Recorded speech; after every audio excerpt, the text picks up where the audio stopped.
You seem to understand. I'm not locked in here with you. That's it! You're locked in here with me!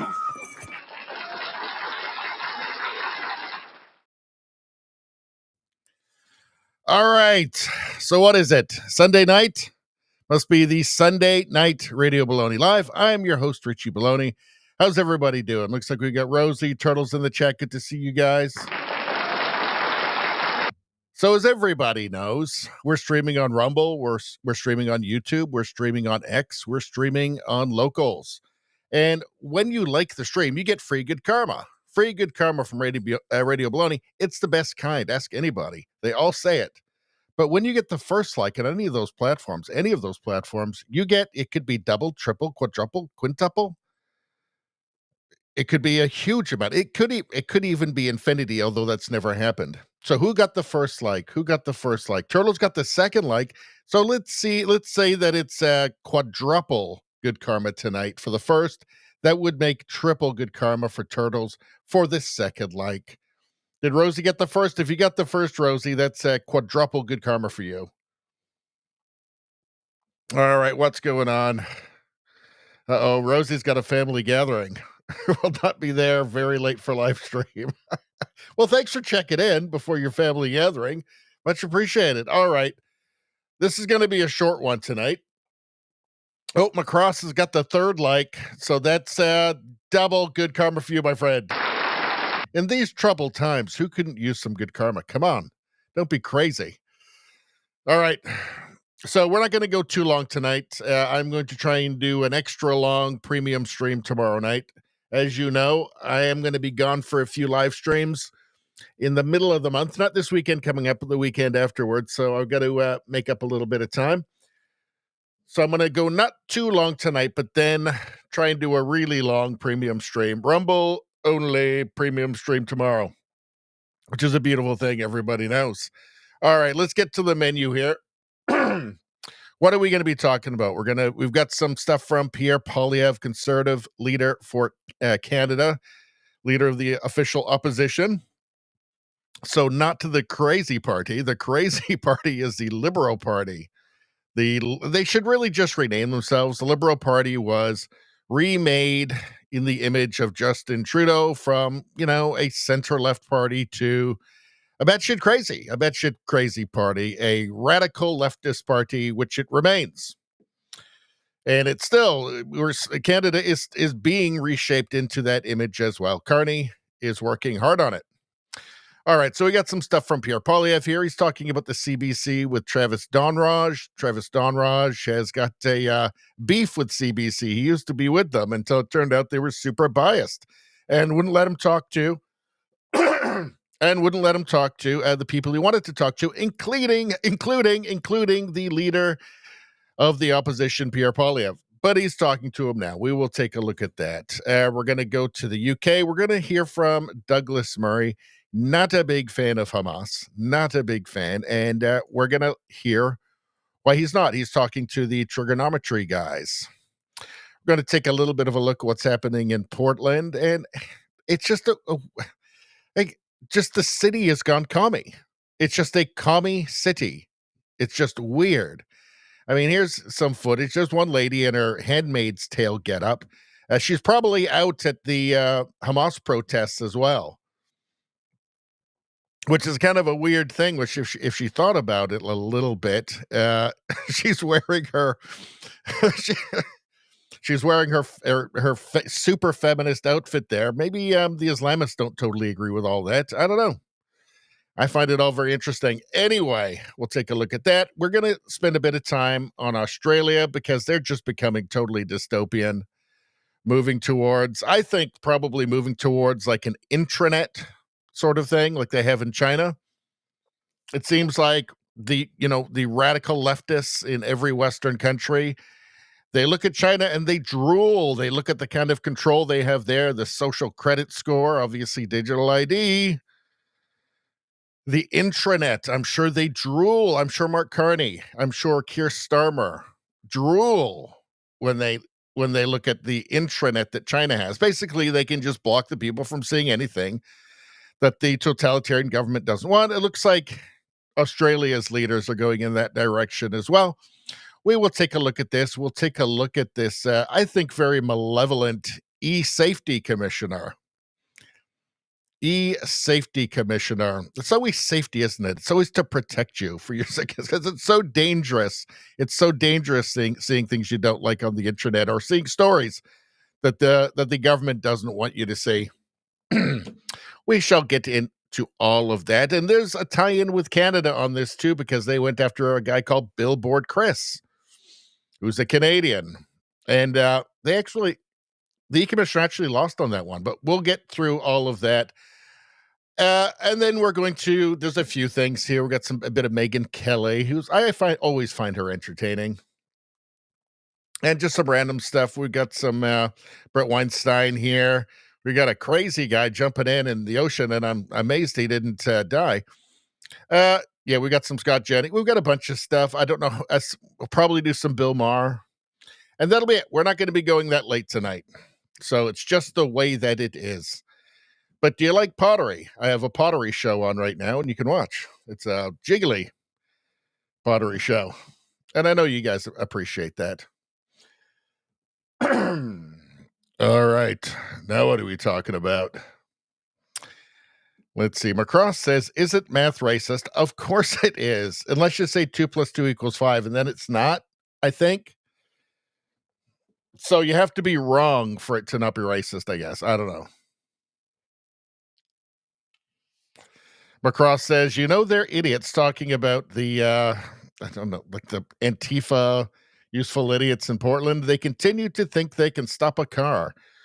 Well, it's their confidence that the people in the car are not going to run them over. They're very confident on that, right? They are very confident that the people in the car are not psychopaths like they are. They're not, like the revolutionary communists that they are.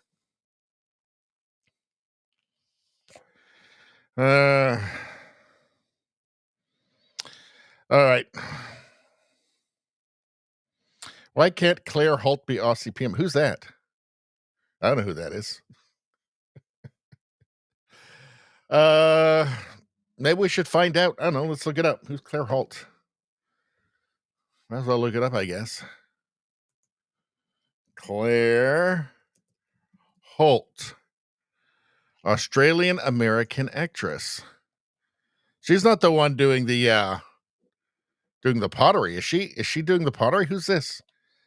Does it say up here? Have you guys tried pottery? No, it doesn't say anything about her being Claire Holt. I don't know. I have no idea what's happening right now. I'm totally confused. Well, there's Claire Holt. I mean, she looks nice. She's 37.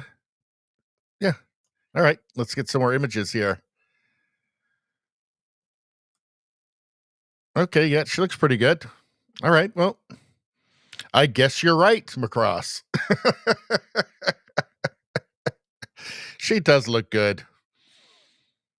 But I don't see any pictures of her in a bikini. So I don't know. I'll have to reserve judgment. All right. Or doing pottery. Macross says Claire Holt is Vampire Diaries. Oh, gee, I never watched it. I'm sorry to say. I'm very sorry to say. All right. Well, I guess we'll just get to it then. Oh, God damn it. Why didn't anybody tell me the screen wasn't up? There we go. There we go. All right. Well, it was up and then it wasn't, and now it's back up again. All right, whatever. I need coffee. Hold on a second.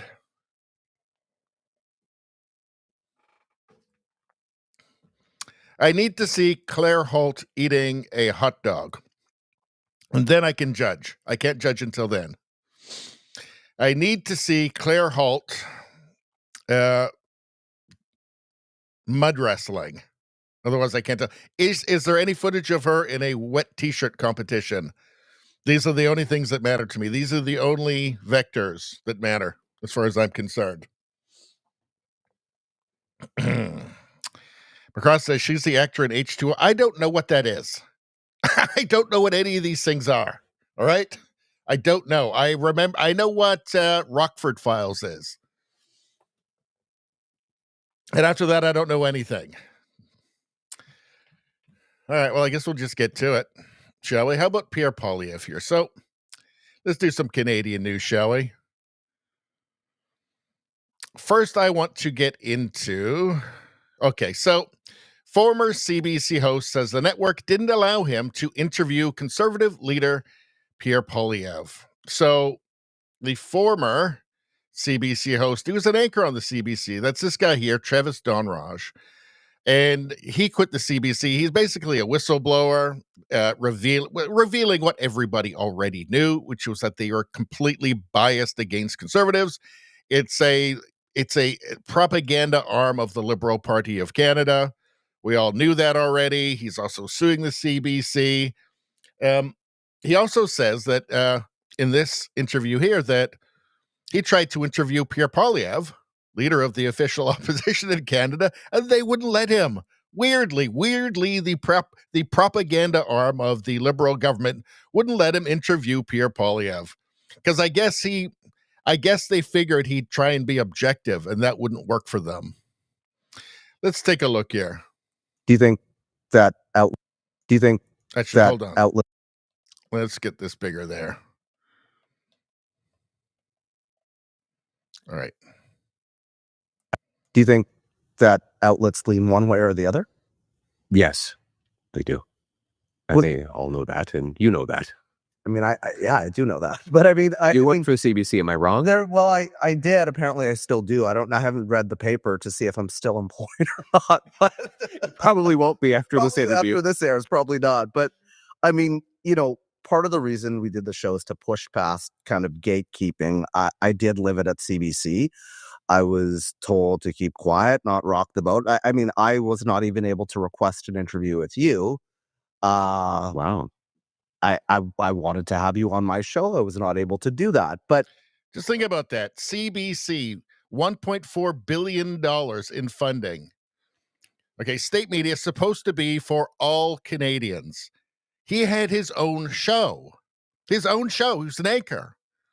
They wouldn't let him interview the leader of the official opposition, the leader of the Conservative Party of Canada. Okay, that's newsworthy. Also, you're supposed to be representing all Canadians. All Canadians. In the last election, that was, 41.5% of the population voted Conservative. It is so obvious. It is so obvious and in our faces, and they just don't care.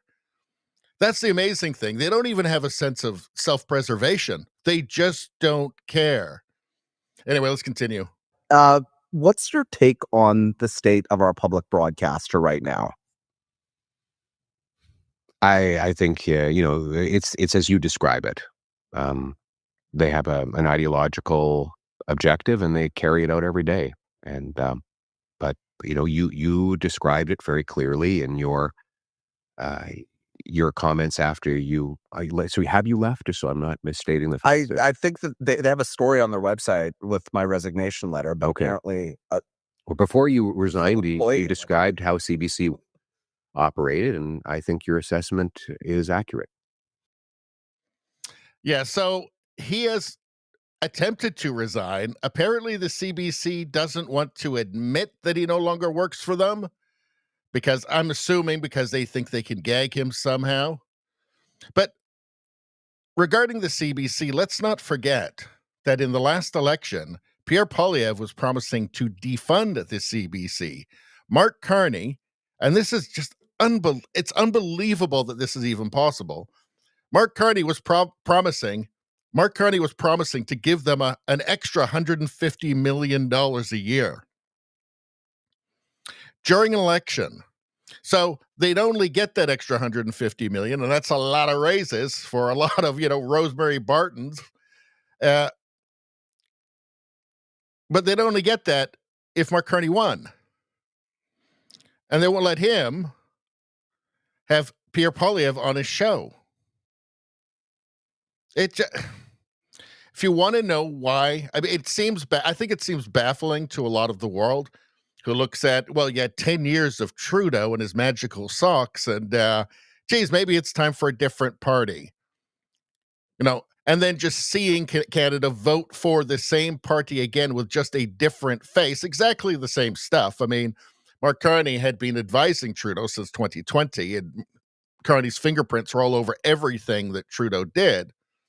But it must have been, I know a lot of people outside of Canada were baffled by Canada voting for that party for a fourth time in a row. Seems insane, right? Now it's led by a self-professed globalist, technocrat, elitist central banker. So that shouldn't work. That shouldn't work. But the reason it does is because there is no opposition on TV. None. And they're CTV, Global, CBC, they're all at the trough, right? They're all getting government money. Not as much as, the CBC gets the most, for sure, but they're all at the trough. And this is how the Liberals can get elected for a fourth time in a row, that Carney can get elected. This is how. It is actually legal in Canada during a campaign to bribe the state media channel. You've got Pierre Poilievre saying, I'm going to defund the CBC. You've got Mark Carney saying that he's going to give them a raise. Only if he gets elected, of course. How is that even legal? But this is how it gets made. This is how the progressive sausage gets made in Canada. This is how the Liberals get in over and over again. All right, let's former CBC host says the network didn't allow him to interview conservative leader Pierre Poilievre. Yes, and we know why. I was told to keep quiet, not rock the boat. Yep. I mean, it's not enough that everybody there is already, aside from him apparently, is already ideologically captured. They're all progressives, radical progressives. But then there's also that perverse incentive of just more money. Maybe I get a raise out of it. Maybe everybody gets a raise. The executives are thinking, we're getting a raise. Hey, Travis, no, you're not having him on. That's not going to benefit us. And don't rock the boat. This is why Canada is as screwed up as it is, and why so many people here are as brainwashed and parasitized as they are. All right. Let's go to this one. So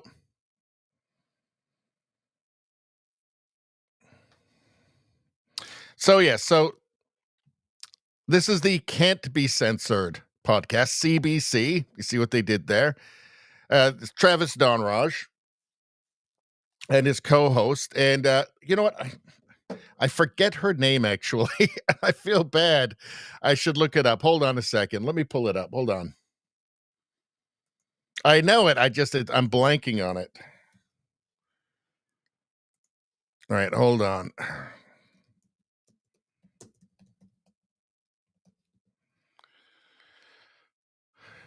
Here we go. So, all right, here they are. That's a pretty snazzy page, actually. And she's got a baseball bat, so she means business. So, Travis Dhanraj and Carmen Wong. There she is. All right. So,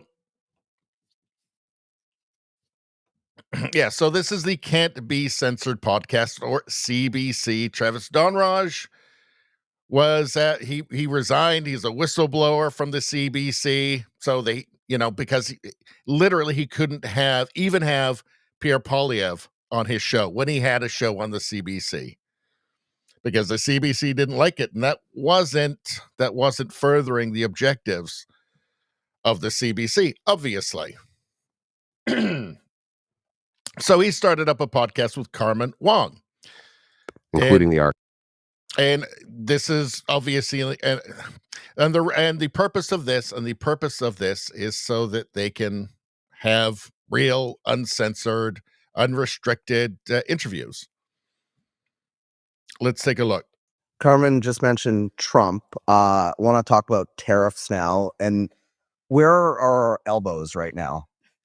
They've gone missing. I don't know where poor Mark Carney. I don't know where his elbows ended up. Seems like by midnight on election day, he had lost his elbows, and they haven't reappeared since. Can you think of a single elbow that Mark Carney has thrown at Donald Trump? Seriously. Well, this is Since the election. There was a lot of tough talk before the election, but since then. and so he was built up as this knight in shining armor that was going to come in. Assess where things are at right now and what you would have done differently had you been prime minister. Well, the first thing is I would not. Well, he said they're brought in like a knight in shining armor. And he's talking about he was inside the CBC. He knew exactly what they were doing. Mark Carney was their savior. Pierre Poilievre was going to defund the CBC. Mark Carney was going to give them more money. And I did not make promises that I could not keep. Mark Carney said, quote, he will handle Trump. He will, quote, negotiate a win. He said he'd have a deal by July 21st. He's broken all of those promises. He hasn't handled Trump. Quite frankly, it's the other way around. He hasn't had his elbows up. He's had them down. He has not negotiated a win of any kind. In fact, since Carney became prime minister, the existing American tariffs have doubled on Canada, and the Chinese have now piled on with their own tariffs. So, I don't think Mark Carney actually wants a deal on tariffs. I think he wants to use, I think part of his goal is to use Trump for the next election because we don't know when it's going to be. We don't know if the budget's going to pass. There could be another election soon. I think he wants to keep Trump there.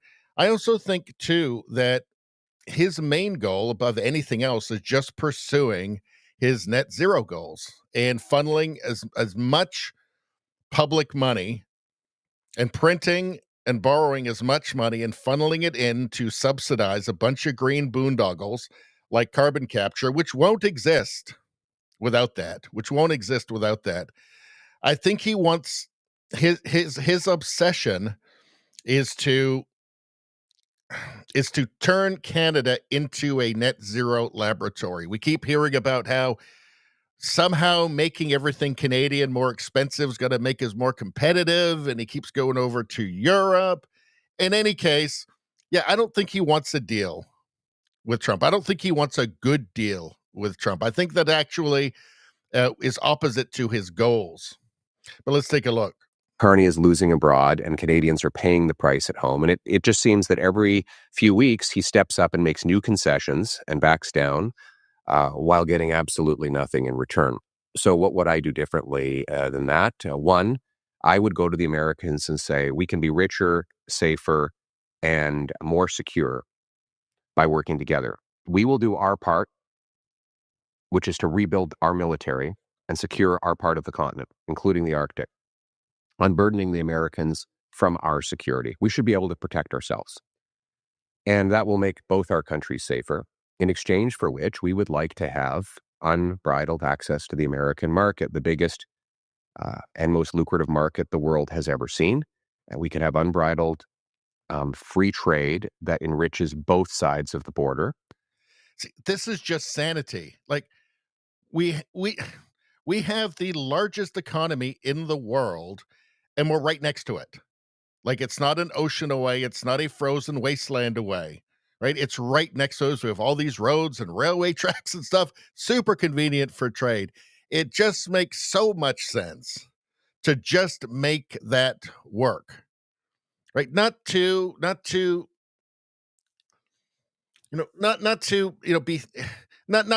play theatrical games or play politics. Just make it work for Canadians. They will end up liking that, right? That's the sensible thing to do. That's what a leader who actually cared about the citizens of the country would do. And that's what Pierre Poilievre is describing here. And let's continue. But that we expect it for it to be reciprocal.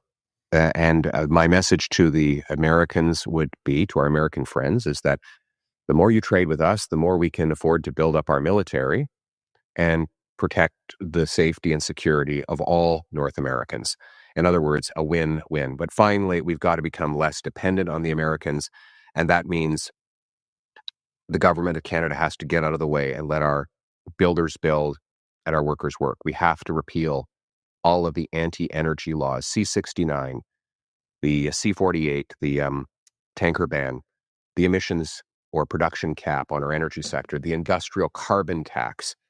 We have to remove all of that. Let's open Canada for business and unleash a free enterprise boom in this country. Zero capital gains tax on earnings reinvested in Canada. You imagine the hundreds of billions of dollars that would come rushing back into our economy if investors could sell their foreign assets, bring it home to Canada tax-free, and hire workers, open factories, mines, pipelines.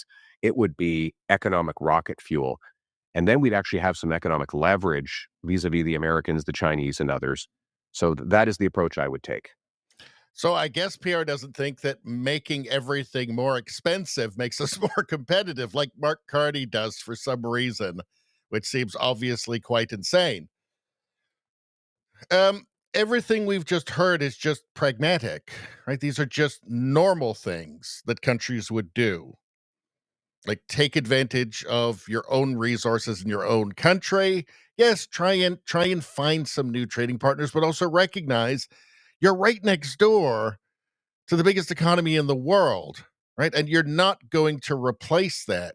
All we've seen from Carney, it's just chaos and dysfunction. It's our relationship with the United States is over.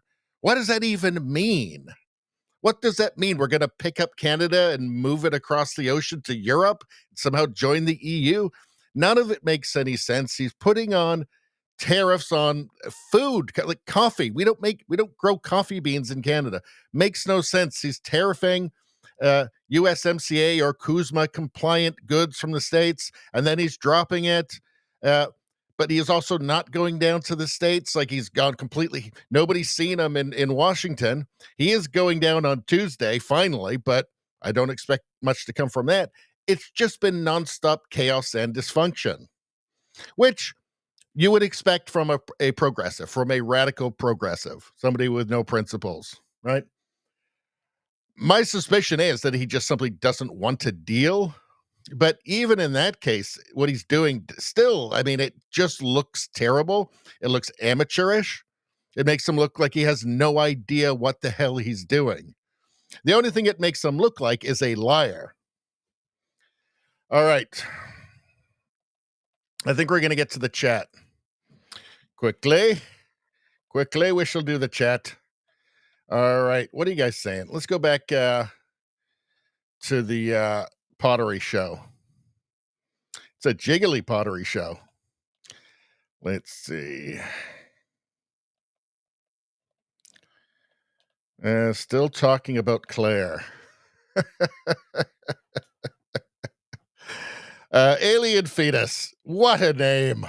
It's not just liberal bias, it's a globalist uniparty, and democracy is over if it ever existed in the first place. And so it's a mob that dictates everything you do, and you have to toe the party line. Well, I think that when they get together, when all the Macrons and the Keir Starmers and the Carneys and before him the Trudeaus, I'm sure Trudeau will be in Davos at the next one as well. When they all get together in Davos, they all sit around and talk about and plan how they can turn the Western world, every Western country, into China, into a totalitarian state,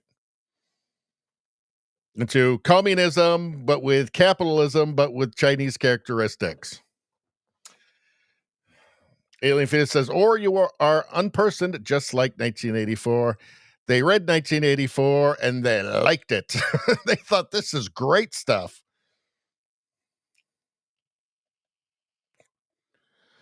Spambot, how you doing? Good to see you. Says, good evening, everyone. We'll be silently following Leica number 5. So we started out with quadruple. So that's a 1.5 good karma for you, my friend. Let's see.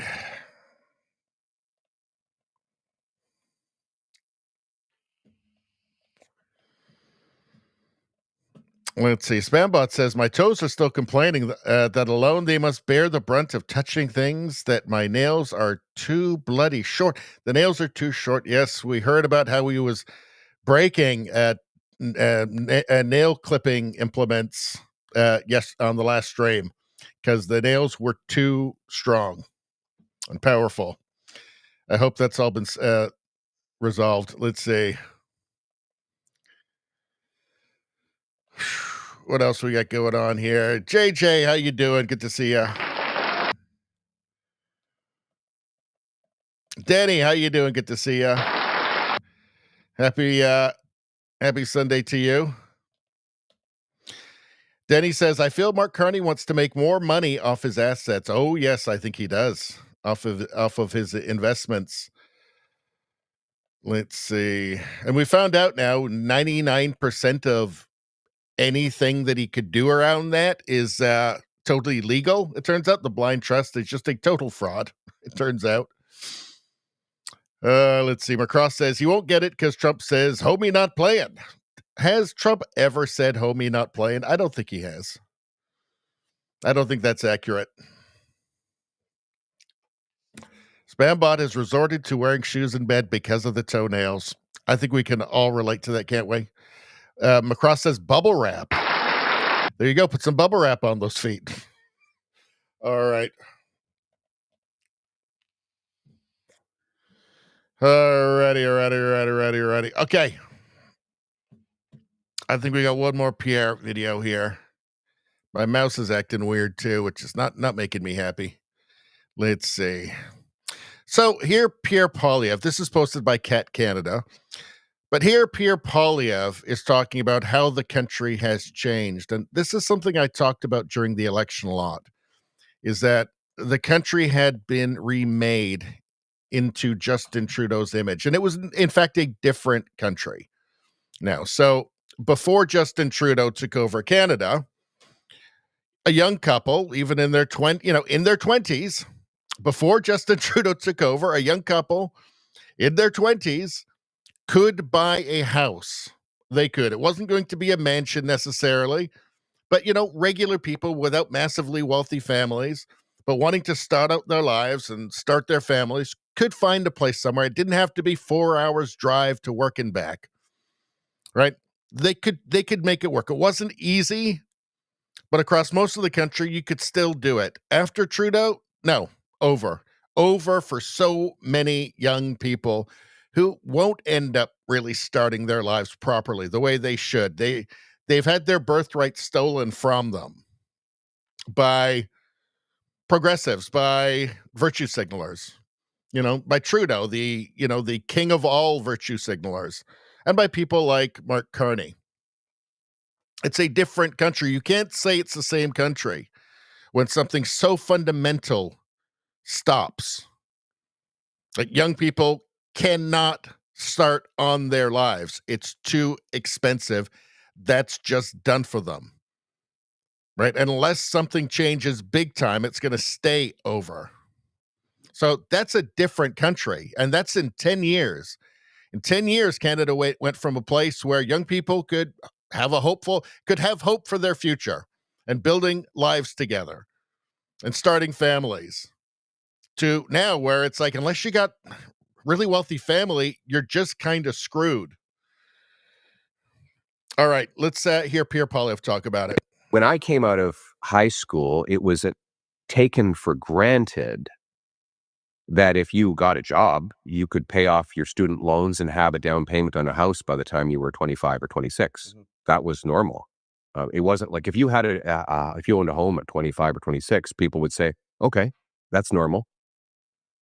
And today, you basically have to save up until your 40s to get a down payment and then do nothing but work just to make the monthly mortgage payments. So our money has lost a tremendous amount of value. When I came out of high school, it was it's not the same country. It blows me away how many Canadians are just unaware of this, or seemingly unaware. No, the country is a different country now, and it's much worse, especially if you're young, right? That youthful optimism used to be able to take you a long way because there was a pathway. Now, again, the vast majority of young people in Canada, people in their 20s, teenagers looking forward, they're screwed. It is big trouble for them. There's just no path. In 10 years that happened. That was never Canada. Canada was a place of opportunity. And Canada was a place people went to, not even make their fortune, just to have a good life, have that house with the yard in the back, with the dog running around. Their kids could play with the dog. It used to be that place. It's not anymore. 10 years. That's all it takes. It took 1 decade to undo basically 100 years of Canada, or at least say like the 10 years to undo the previous 80 years. That's what happens. That's what they will do. These radical progressives who can't see beyond their own shadow and won't plan for tomorrow will just run everything into the ground, buying votes and virtue signaling. It's shocking. It really is. All right. Did we have anything else?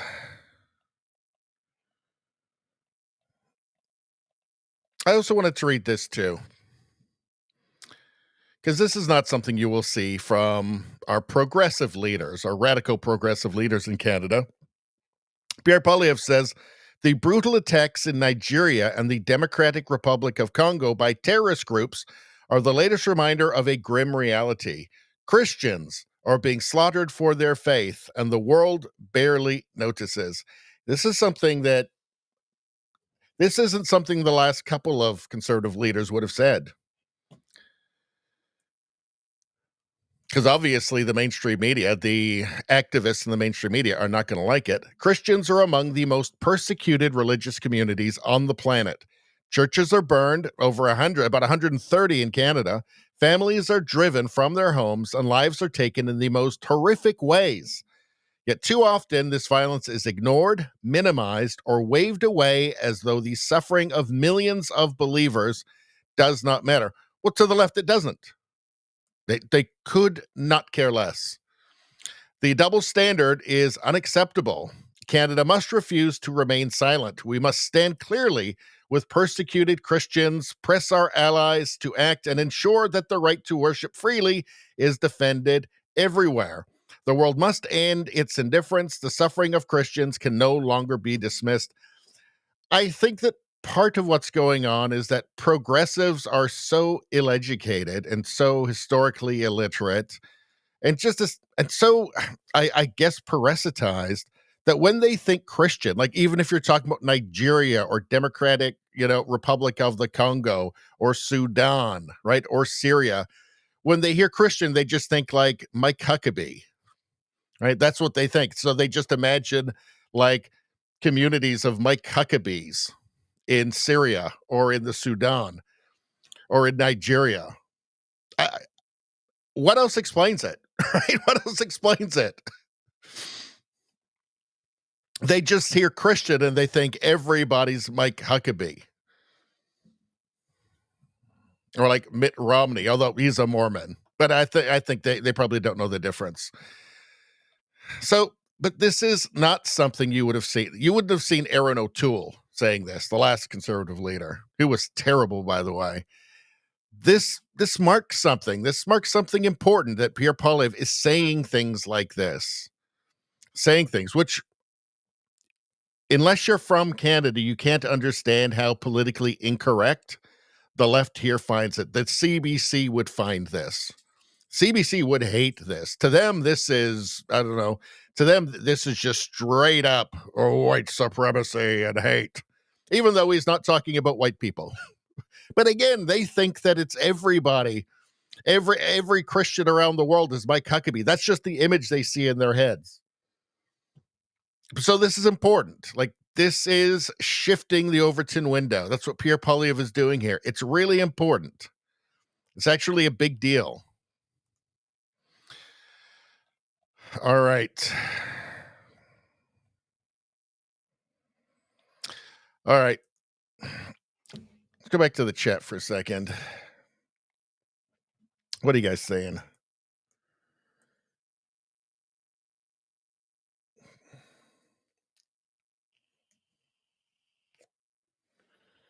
Let's see.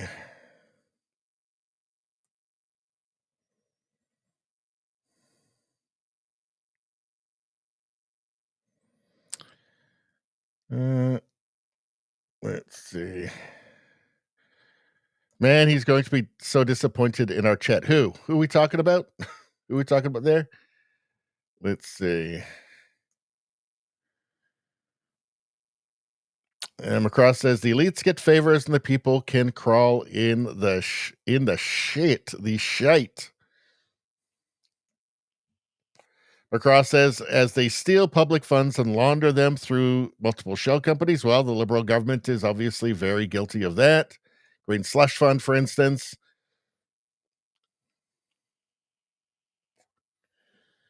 Let's see. McCross says the Muslims are killing Christians and they are not allowing them to leave.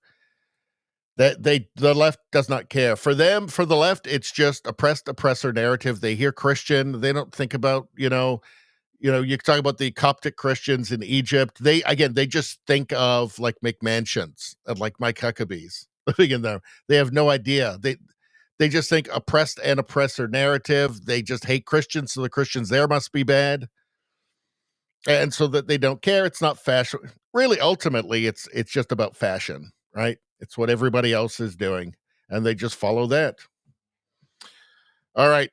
So on that issue, Viva Fry posted this. He commented on this video of Douglas Murray talking about the situation that the UK is in right now. And there was just another terrorist attack there where with a jihadi whose name was actually Jihad. His name was actually Jihad. Ran over a bunch of Jewish people and stabbed killed 2 people. Just awful. And it's just the latest, right? It's not the last. Of course, there'll be many, many more. It sounds like Douglas Murray is not willing to, not look back in anger and sing along with Oasis. Sounds like he's had enough. Let's take a look. Hold on. I do not want to live in a country with Hamas supporters. I want them deported. I want them chucked out. Simple. And I will do everything I can to ensure that happens. I am fed up, by the way, of the centrist dad hand-wringing era, where people say, oh, but might it be against our liberal values? And might our liberalism... I'm not as interested in that as I am in Britain remaining Britain. I am much more interested in that. At every time of national emergency in our nation's history, we gave something up to survive. We did in the Napoleonic Wars, we did in the wars of the 20th century, and we will have to now. This is the thing we give up, extending tolerance to people who do not extend it back to us. It should be over, that era. I do not want to live in a country... So I've said it before, but if liberalism is dead or grievously wounded, that was not any conservative that did it. That was not Douglas Murray that did it. That was the left. That was the left. The left transformed into something. The liberals transformed into radical leftists, and in the process became illiberal. Wasn't us that did it. What did Viva Fry have to say about it? Says this is a compelling argument for foregoing the what about First Amendment rights. That argument. You don't have to agree with the argument in order to understand just how compelling it is. You would have to provide an equally compelling rebuttal, bearing in mind the old maxim, the capitalist will sell the communist the rope with which the communist seeks to hang him. Well, I think that here, let's watch the ending of it one more time, because I think the most important point is at the end there. Now, this is the thing we give up, extending tolerance to people who do not extend it back to us. See, the whole thing about a liberal democracy is that everybody has to play along. Everybody has to buy in. Otherwise, it doesn't work. So if somebody wants a seat at the table, but they want to kill everybody else at the table, it breaks down, right? If somebody's idea of the, free marketplace of ideas is just the corpses of their ideological enemies littered about, with them standing there alone as a tyrant, it all breaks down. Like, you have to have buy-in from everybody. And when you introduce an element that isn't going to buy in ever, well, the system breaks down. You can't have a liberal democracy. It will just be taken from you and you won't have it. So that's, I think, the place where Western civilization is at right now. Do you extend these rights to people? Do you include people that want you dead? Their solution is not argument. It's not working it out. It's not reason. It's just kill. They just want to kill you. Just erase you. Like,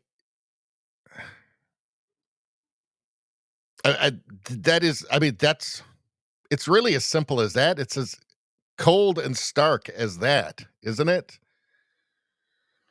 If you want to have a liberal democracy and you want to have a free and open marketplace of ideas, everybody has to want that. And the people who will kill you, obviously, they don't want it. And I think that we should avail them of that and not give it to them. I'm not saying that like the people who were happy when Charlie Kirk got assassinated and they were fired from their jobs. Well, I mean, that's not even cancel culture, actually, because that was always the case. Cancel culture was when the left decided that you were a monster if you believed in biology or if you just accurately described reality in any way. And they would go back 10 years in your social media history to find something you said, which was perfectly fine then, but they've suddenly decided is verboten now, and get you fired for that. For using a word that was fine 10 years ago. Retroactively, putting retroactive wokeness on everything. And again, getting people fired for a hand sign, for like the okay hand signal, because they just suddenly decided 3 minutes ago, all of a sudden that's evil because Trump did it. Or again, just believing in basic biology.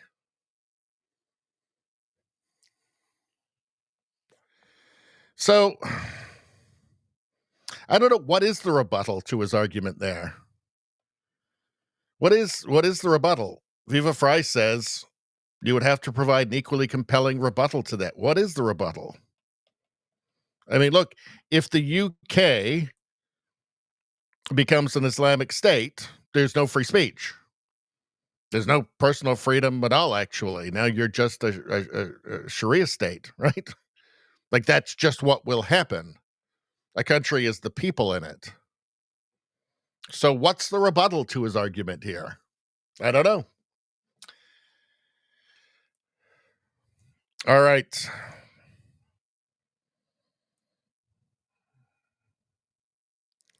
How about this? Let's take a look here. So, still on the UK, woman kicked Keir Starmer out of her home after he called her racist. Now, apparently he lied at the Labour conference when he referenced this conversation. Let's take a look here.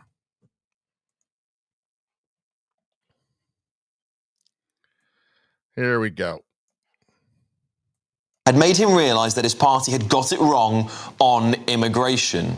Pensioner Joyce Todd warned the then future Prime Minister that uncontrolled immigration was having a negative effect on her neighbourhood, with fly tipping and drug dealing changing her street beyond recognition. And explaining this back in 2015, she said she felt the need to prove that she was not racist. Mrs. Todd, a lifelong Labour supporter, had been thrust into the public eye since the Labour Party conference last week. She admitted she will never vote for the party again, adding she doesn't believe a word the Prime Minister says. I think Joyce, who is joining me now, Joyce, fantastic to have you. I think you are a representative of many people across this country, Joyce, and thank you so much for coming on to GB News to talk to us, because of course it's all about hearing the voices of people up and down this country, and that's what we're here to do. Joyce, why don't you start by telling me what it was like to have the now Prime Minister in your home? Well, it was quite an honour, actually, to be honest, at first. And the conversation went all right. And it was quite amiable to start with. until I was accused of that he said he thought I was racist.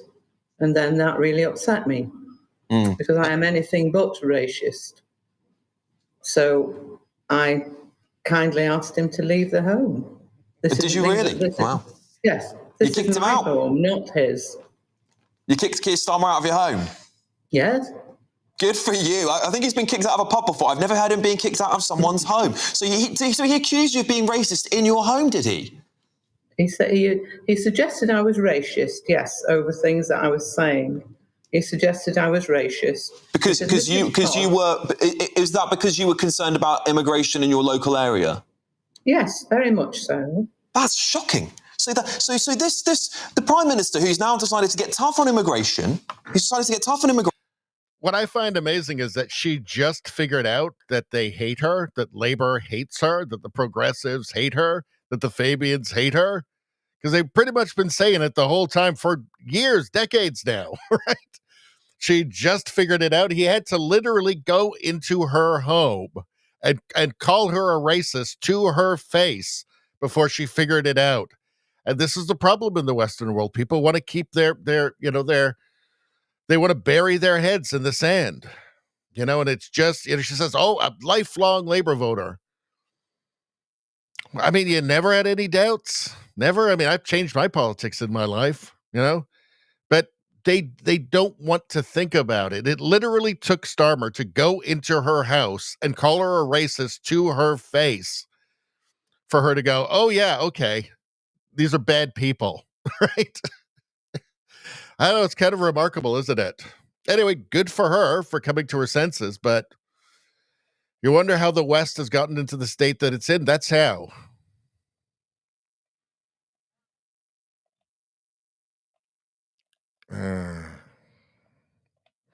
All right.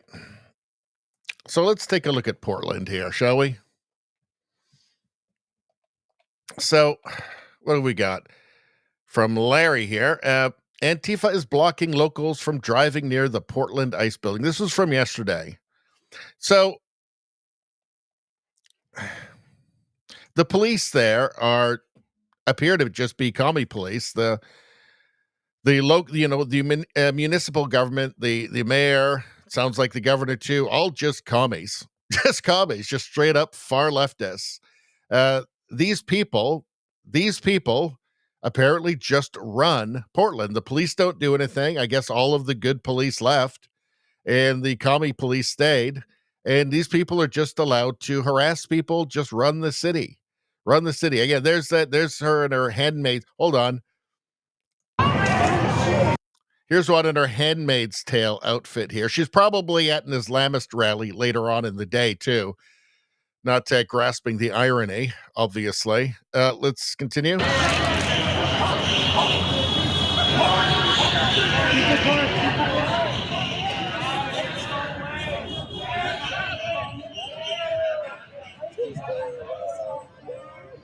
Just amazing. They act like Trump dissolved Congress and the Senate and created a bunch of new draconian rules. No, they're all just the same rules. That was the whole point of his campaign in 2024 was no, we don't need a bipartisan border bill. We just need to enforce the law as it exists already. That's all he's doing. Do these people even understand that? Do they think he's created some new rules or something? No, he's just doing what any president is actually supposed to do.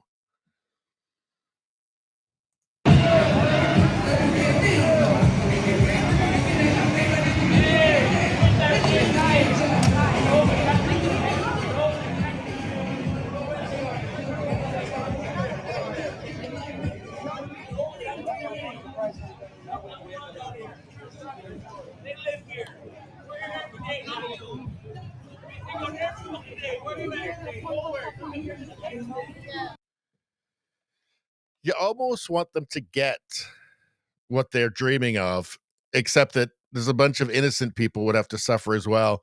For October 4th, far-left anti-government extremists have surrounded the ICE facility in an attempt to storm the building. They are encouraged to get arrested for the cameras and will have immediate access to cash and free lawyers. Yeah, there's a whole industry built up around this. From Andy No.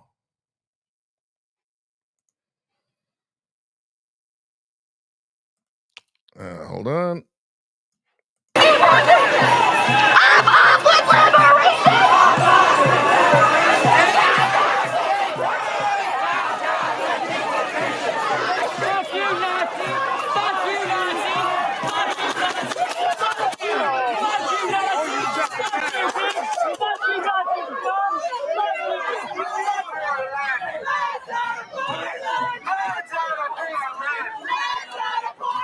Just, it's so embarrassing. Look at this guy. Like, does he understand what 20 million people every 4 years, 20 million people, you have no idea who the hell they are entering your country every 4 years, which is what you got under Biden. Does he understand what that means? Like in 10 years and 20 years? Like, what is this? Is this something he saw in like some footage from the 60s or something? Like, it's weird, right? They're just enforcing the law as it existed under Biden. It's just not arbitrarily enforcing the law now in a narco tyranny way. It's just actually the way it's supposed to work, right?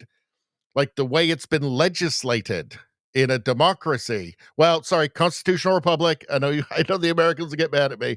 Constitutional republic, but we use democracy as just shorthand, just for, you know what I'm saying. All right.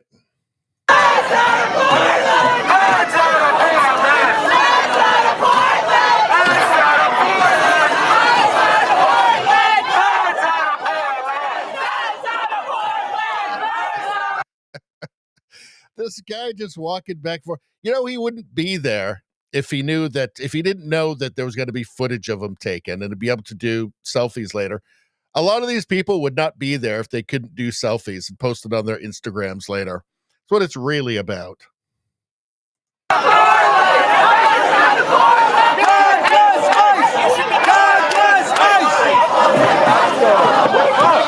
How dare you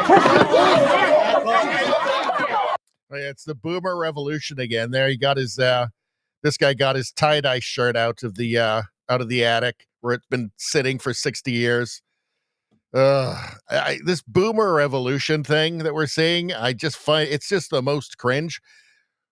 It seems weird, right, that you'd have a bunch of boomers, especially at the Tesla protests, the Elon Musk protests. That was all boomers. And I know it's not all boomers, obviously, right? But there's a portion of boomers that are trying to relive the 60s again, their old protests, their old college days again. And what it is that the average age of the MSNBC or CNN audience is about 71. That's why they're there. So cable news is now radicalizing seniors. I mean, it's kind of hilarious. It's funny, really, isn't it? In a sense, it's funny that their job is to radicalize the senior citizens at this point, the weak-minded ones, to parasitize them, to infect them with the idea pathogen. It is, I don't know. It's all kind of funny in a way. Also sad. Let's see. Andy No posted this. Wow, in Oregon's emergency lawsuit to prevent the president from sending troops to protect federal property, a disturbing email from Portland Police Sergeant Andrew Braun was included. In it, Braun blames the victims of Antifa violence for their own assaults and attacks. I'm telling you, the police there are commies too. It looks like just a total commie takeover of Portland. Braun claims that journalist Katie Daviscourt, who there's pictures of her now with black eyes because she got attacked at one of these by Antifa, citizen journalist, Honey Badger mom, and conservative activist Ryan Amacher are somehow responsible for being attacked by protesters. Well, it's Antifa, revolutionary communists. He falsely labels Daviscourt and Chelly Bufarosh as counter-protesters, well, they're journalists, and accuses them of trespassing on federal property In reality, these journalists stay near or on federal property because when they're on public streets in Portland, the Portland police will not bother to investigate if they are assaulted or robbed. Sergeant Braun is essentially parroting Antifa talking points. You know, at some point you have to say, I mean, is it that just that they're forced to do it by the administration in Portland, or are they do they like it? Do they support it? The three counter protesters, well, they're not though, continue to be a chronic source of police and medical calls at ICE. Despite repeated advice from officers to stay away from the ICE crowd, they constantly return and antagonize the protesters until they are assaulted or pepper sprayed. I think they're just lost. I think they're just lost at this point. I mean, what do you do? What do you do? Hey, look, Soviet Union has police. They got police in Cuba. They got police in North Korea too. Do they back the blue in North Korea? Now, I think that there's insane places. I think that the police are generally really good. Insane places. But if you've got a situation where it's not sane and all the good police leave, who are you left with? Are you just left with the commie police? The ones who've been indoctrinated? Because the police department there is going to have all kinds of DEI indoctrination going on.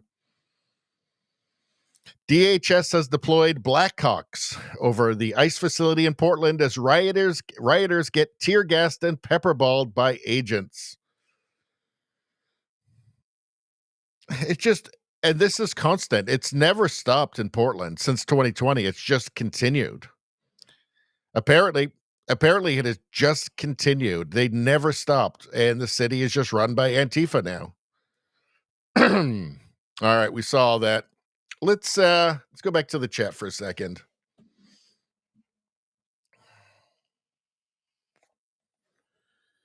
Let's see. What are you guys saying?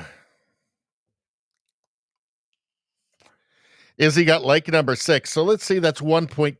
1.25 good karma for you, my friend. Better than nothing. JDL, good to see you. Hit that like button, JDL says. Absolutely everybody do that immediately right now. There we go.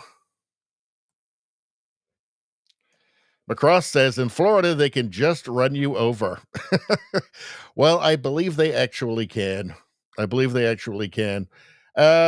And look, if you're a mom in a car with your kids or a dad and you get surrounded, and we saw a lot of that. We've seen this many, many times with protesters surrounding cars, banging on them. Terrifying. Yeah, I think if you're in your car, you're on a road, you're in public, and you get surrounded by a bunch of revolutionary communists, I think you should be able to hit the gas. And maybe they shouldn't be in the road. Maybe they shouldn't be banging on your windows. Maybe they shouldn't be in front of your car. Maybe they shouldn't be in the road. That's my feeling about it. You do that, what happens to you? That's your fault.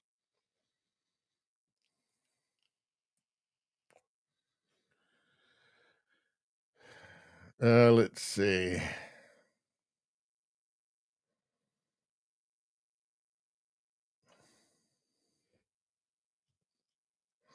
Nevada says they need bulldozers to push the crowd back. Just a bunch of useful idiots. Nevada says Portland is a nightmare that won't stop. Does appear to be so. It seems fully captured. You got San Francisco, you got Portland, and looks like New York is also about to be fully captured as well.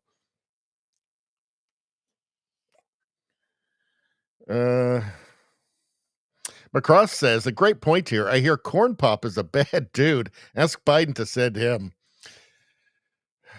Let's see.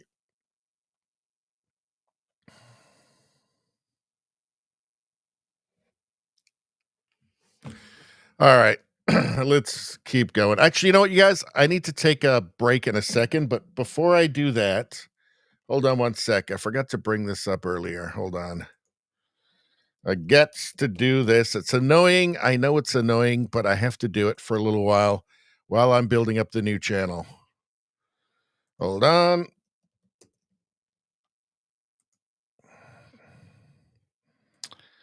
Okay.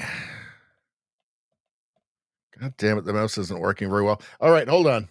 So, Rumble people, don't worry about it, or X people, don't worry. Everything's still going on the same channel. But for YouTube, there is a new channel. It's about a month old. It's got 67 videos on it already just in that month. It's Radio Baloney News. If you go to the homepage for the channel you're watching right now, the original Radio Baloney channel with 13,000 subscribers, you will see the featured channel is Radio Baloney News. I need you to go there and subscribe to that. You will get all the world news, U.S. news, woke mind virus, meme reviews. In fact, you can see it down here, meme review videos, Kash Patel, 1984 is now, the UK, Bill Maher stuff. That's not going to be on the channel you're watching right now. That's going to be on the new channel, Radio Baloney News. I really need everybody to go there because YouTube is not going to help me out. All right, give me a couple of minutes, you guys, and I will be right back.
All right. Thank you very much, everybody, for your patience. And we are back.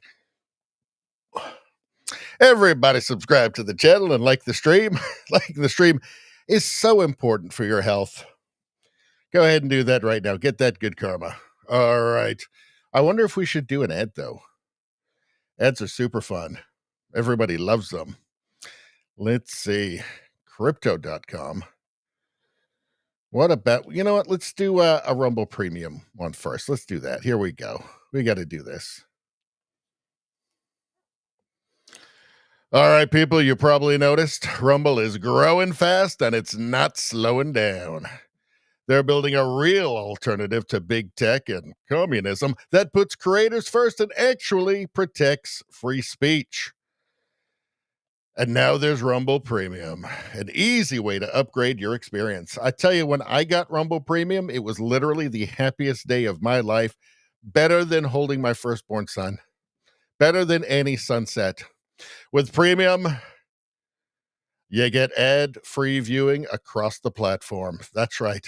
Not only is it an easy way to upgrade your experience, but you get ad-free viewing across the platform, and everybody knows ad-free is the best way to view. No pre-rolls, no interruptions, no communism, just the content that you came for.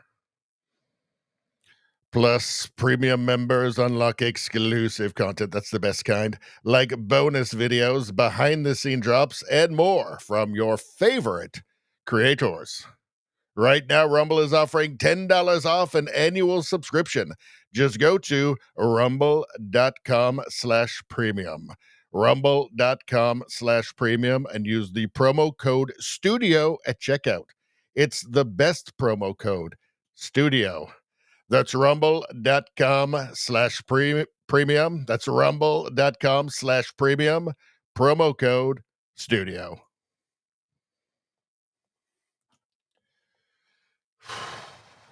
The commies can't take it. It's too good. The Rumble Premium's too good. All right, a sip of coffee.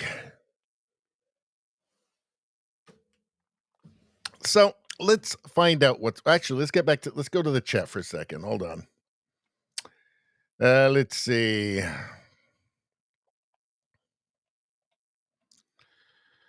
JDL says R.I.P. Peanut and Fred.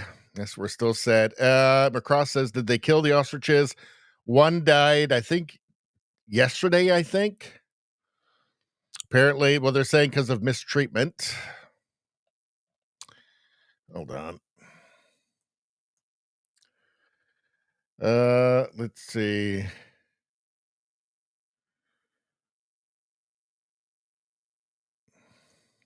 Izzy says, it is getting attention. Keep spreading the word, though. Rebel News is doing a good job reporting on it. They are. Macross says, it died because they aren't feeding them. They flew drones over the enclosure and, in fear, ran itself into the fence. It's just chaos and dysfunction. Everything. What was that? What was that thing that that wise man said? Everything woke turns to shit. Yes, every single time. Every single time. You can bet on it. Let's see. Izzy says they wouldn't allow the owners to care for them and didn't give the sick one the treatment she wanted, dumped it out behind a tree instead. It's cruel what Canada is doing. Yeah, it's just every time. It's just every time that radical leftists gain control of anything, they just wreck it. All right. Okay. So Australia used to be like this really respected, Australia used to be this really respected country, and the people were like really rugged and freedom loving, and something's happened. Well, it's the same thing that's happened in Canada. Canada used to be like that too, right? Not so much anymore. Australia's e-safety commissioner Julie Inman Grant is trying to censor the global internet again. It's not enough just to censor in Australia. They want to censor literally the whole world, which seems totally crazy. And then you have to remind yourself, these people are crazy. This time she's demanding X remove a post by Belgian nationalist Dries van Langenhove about the racist murder of Irina Zarutska in the U.S. So I guess that is not part of the narrative, that story. Australia's censorship chief demands X remove Irina Zarutska post by Belgian nationalist. So who is she? Because she's got an American accent. Julie Inman Grant is the Australian e-safety commissioner, and it's all about safety, folks. It's keeping you safe from knowing things that they don't want you to know.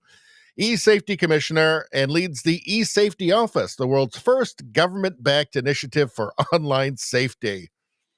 Not going well.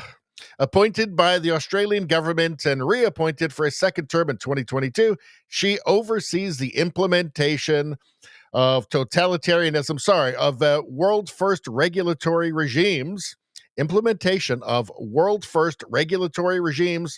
under the Online Safety Act of 2021, which aims to protect Australians from online harm. Yes, of course. What would you do if you didn't have them to protect? What would Australians do if they didn't have her to protect them? Let's see. Global partnerships. Inman Grant collaborates with international organizations. Oh, I wonder which ones. Let's see. Oh, World Economic Forum and the White House. Well, that will have been the Biden White House. On issues of digital safety and global partnerships against A gender-based harassment. Well, it seems like she's just trying to censor non-narrative approved things, but they always use this kind of language. So you go, well, I guess that's good. It's not really what they're doing, but they're trying to trick you see, because they've discovered they have to trick people into giving up everything, giving up civilization. Yeah, I bet she was a part of a part of the Ministry of Truth, Biden's Ministry of Truth, with the Mary Poppins of disinformation before it was revealed she's just too ludicrous, too ludicrous, and they had to scrap it. She was probably a part of that. So that's who she is. Let's see, what else have they been up to?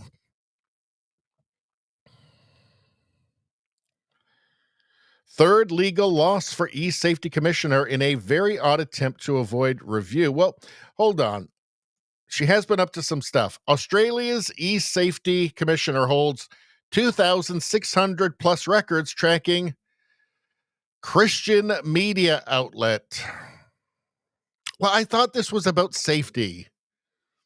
She's tracking Christians for some reason. It's almost like this whole thing isn't what they're saying it is. It's almost like it's not about safety. It's about ideology. It's about enforcing ideological conformity. The regulator's refusal to hand over data highlights how a surveillance system built to monitor online speech now doubles as a barrier to public accountability. Crazy eyes. She's got those crazy eyes. They always do. Australia's online safety regulator is refusing to process a Freedom of Information request that would expose how it has tracked the activity of a prominent Christian media outlet and its leaders, citing excessive workload as a reason for denial. Yeah. I guess they're just too busy to release that information. To release the information that would expose how they're totally tyrannical and partisan and biased. Let's see. From the Australian, Elon Musk, Billboard Chris win in court against e-safety takedown notice on Teddy Cook post.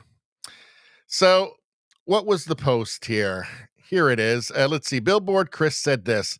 This woman, yes, she's female, is part of a panel of 20 experts hired by the World Health Organization to draft their policy on caring for trans people. And he says, Billboard Chris says, people who belong in psychiatric wards are writing the guidelines for people who belong in psychiatric wards. So, I mean, I am not a psychologist or a doctor or a psychiatrist, but I wonder if he's got a point.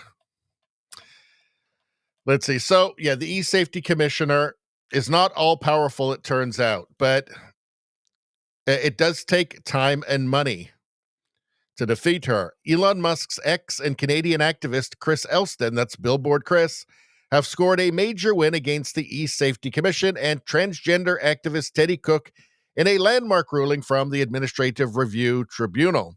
The ruling, delivered on Tuesday, rescinds a takedown order issued by e-safety commissioner Julie Inman Grant over a controversial social media post on X from February 2024. Let's see.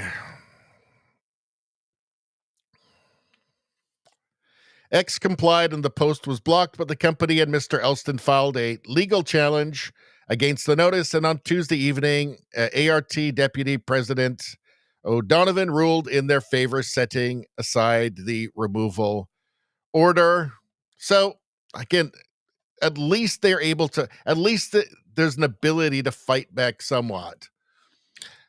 Let's go back here. Hold on. What have we got here? So, let's actually watch this. So this is from Pauline Hanson.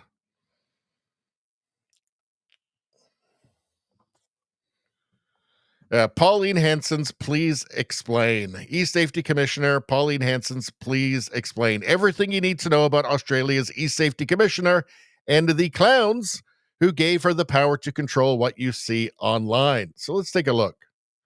Hi, it's me, Anthony Albanese, the Prime Minister of Australia, and I'm a big dumb clown. And me, Peter Dutton, the Leader of the Opposition, I'm also a big dumb clown. I'm not a clown. What is it, Anthony? It's this Pauline Hanson's cartoon series, making us look like clowns again. Well, that's preposterous. Why don't you just get them to take it off the air? Nah, that's impossible. It's on the internet. There's a way. Put some pants on and follow me. Where are we going? We're going to Karen's. Karen's? Who's Karen? Back in 2015, the Turnbull government launched Project Karen's, which established the office of the E-Safety Commissioner. Oh, so we put a Karen in charge of keeping the internet safe. Well, that's what we told the people anyway. But it's really all about controlling the internet, which is why we call it the Keep Australia Regulated to Enforce a Nanny State, Project Karen's. Ew, I don't like that. Delete. And I don't like that. Delete. Oh, wow. So that's the E-Safety Commissioner. Yep, real name, Julie Inman Grant, a disgruntled former Twitter employee with ties to the World Economic Forum. We pay her $450,000 a year. No, delete, delete, delete. Whoa, so she can delete anything from the internet? Pretty much. She started just deleting this dangerous, harmful stuff, but now we just let her delete whatever she wants. Misgendering? Delete? Doing great, Julie. Hey, I've got to forward you a post. I've got to send it to 10 people, otherwise I'll die. Wow, Yeah. she knows. Yeah, she was a part of Twitter, the pre-Elon Musk Twitter.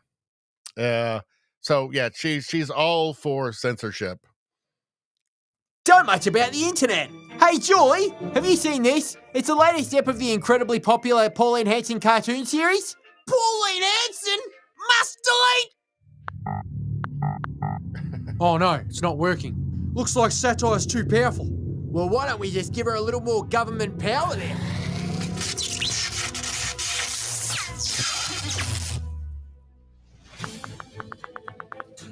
It's working, look! The video's disappearing! YouTube, gone. Facebook, gone. LinkedIn, gone. Well done, Albo. We've given Julie enough power to censor whatever she wants on the internet, and now we don't look like clowns. Oh, what's going on? Why can't I delete? Hey, it's still up on X. Why can't she delete it? I mean, the value of satire like this is to remove the illusion of competence from these people. And I think there are so many people. We definitely saw it in Canada with Carney, where the CBC just rattled off these credentials, didn't look behind the credentials, didn't, look at what he'd actually done as the governor of the Bank of England or what the effects of his time there, which were terrible, by the way, terrible. They just kept saying, oh, governor of the Bank of England, credentials, credentials, credentials, right?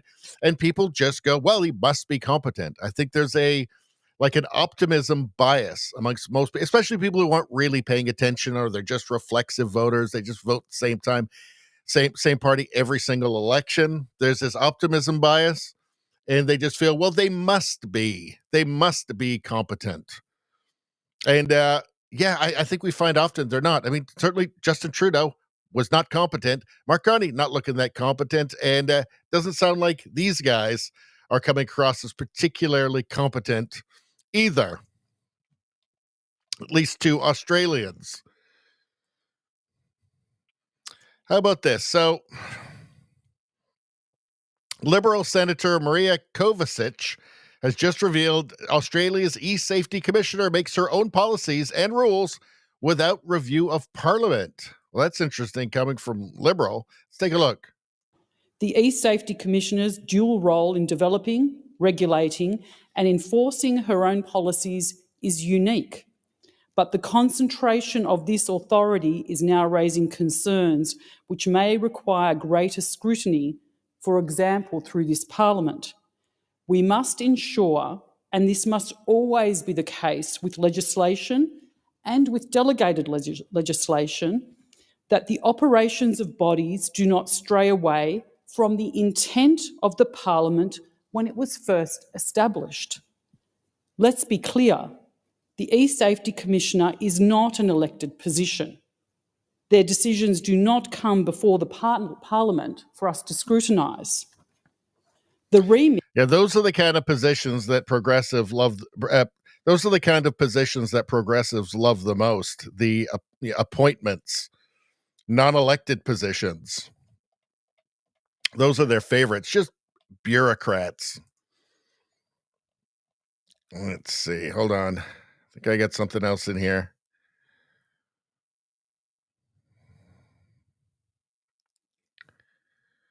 Hold on.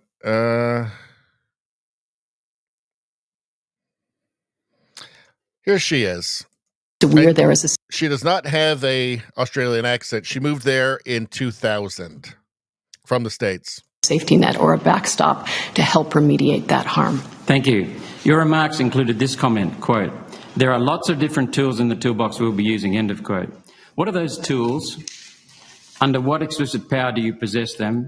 And who supervises how you use them? Well, all our powers are designated under the Online Safety Act. We have a range of complaints schemes that deal with youth-based cyberbullying, image-based abuse, adult cyber abuse, and the online content scheme. And then we have systems and process powers under the basic online safety expectations. And we have... They always say that. They always say it's always, we'll think about the young people. And of course you want to have controls. That's a no-brainer for, child exploitation, that sort of thing.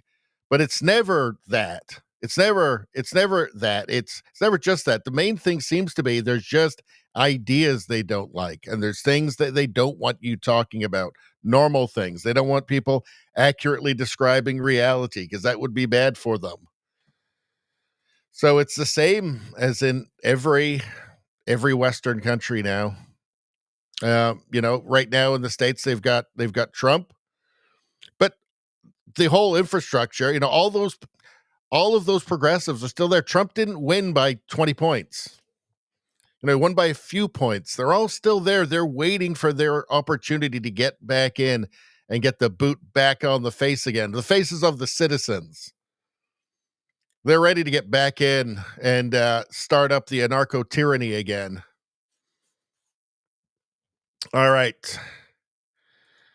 So we're at the last tab now, and I think we'll just do a little bit on this one, and we're going to end it early tonight because why? Why would we end it early? Why? Because we're going to do a long premium stream on Rumble tomorrow. It'll only be on Rumble and Locals, but I am going to be going away midway through the month. I'll be missing a few streams. I want to see if I can do like 4 hours of premium stream tomorrow because I got to do 5 for the month on Rumble. So for the creator program. So I want to do a long one tomorrow. And I want to save some stuff for that. For those watching on YouTube right now, please go subscribe to my new channel. It's a month old. YouTube is not going to help me with this. So I'm going to need you guys to go there and subscribe. It really helps me out. And also, too, then you can see, look, 1984 is now in the UK. Totalitarianism there. Keir Starmer, Bill Maher's mocking woke there. We got meme reviews. I got a couple of meme reviews out. This one got 1,000 views. It's not bad for a channel just started up. Kash Patel severing ties with the SPLC and the ADL, which is about time. They're just super propaganda outlets, partisan propaganda outlets for the Democratic Party in the States. All of the U.S. news, world news, meme reviews, woke mind virus stuff, going to be on Radio Baloney News. If you go to the homepage for the channel you're watching right now, this channel is only going to be live streams, Canadian news, but the featured channel on the homepage is Radio Baloney News. Go there, subscribe now, and everybody will be happy, especially me. And thank you very much. Everybody subscribe everywhere, though. That's the main thing. Everybody do what I want everywhere now. That's the only thing that really matters to me. That's the most important thing. I can do a new ad read in a minute, in 3 seconds, 2 seconds, 1 second, a minute, and now in 59 seconds. So maybe we'll take a look through. You know what? I'm going to go through the chat for a second. Let's do it. Let's see what else we got on here. Is it too much? Was that too much of that? Of the pottery? How about Sydney Sweeney at the Emmys? You know how this works better, though? Let's bring this up. This works better, I find, if... How do I do it? How do I do it? let's see. If we change this to half speed. All right, hold on. There we go. Now we got it. That's the way it's supposed to be. That's classier. It's classier this way. So in case you missed the Emmys,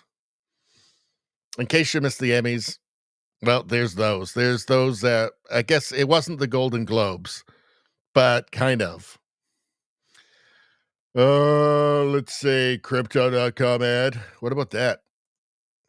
I think I have to read this one verbatim. I can't put any commie hate in it. Let's take a look.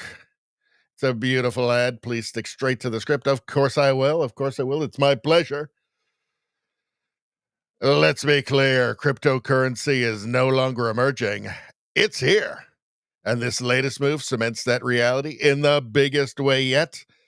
Trump Media Group just inked a massive $6.4 billion deal with Crypto.com, the world's top crypto platform.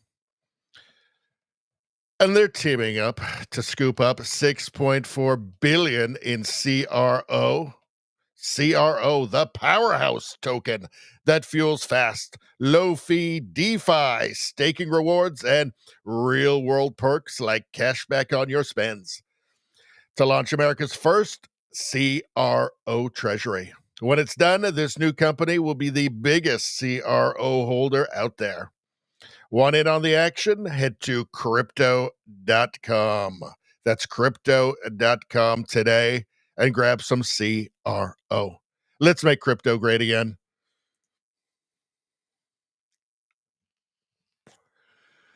I stuck exactly to the script, and I'm glad that I did.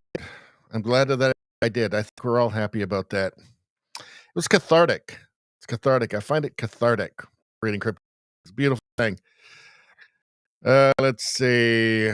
Spambot says, regarding walking on grass barefoot, it's currently -2 outside right now. That's cold. Let's see what else is going on here. What else are you guys talking about? Let's see. Izzy says most aren't paying attention. Yeah, more people will pay attention though as they hit that line where they realize they can't afford to not pay it because they're broke, right? Their bank accounts will tell them, right? Losing their business will tell them, right? Being genuinely worried about the future will tell them when they that will push them over that line where they realize they have to pay attention, or they just simply can't have boutique politics anymore, right? They can't have luxury politics anymore. Shit got real. Eventually enough people have to reach that point. Although, look at Portland or San Francisco, maybe, I don't know. Look at what's about to happen in New York.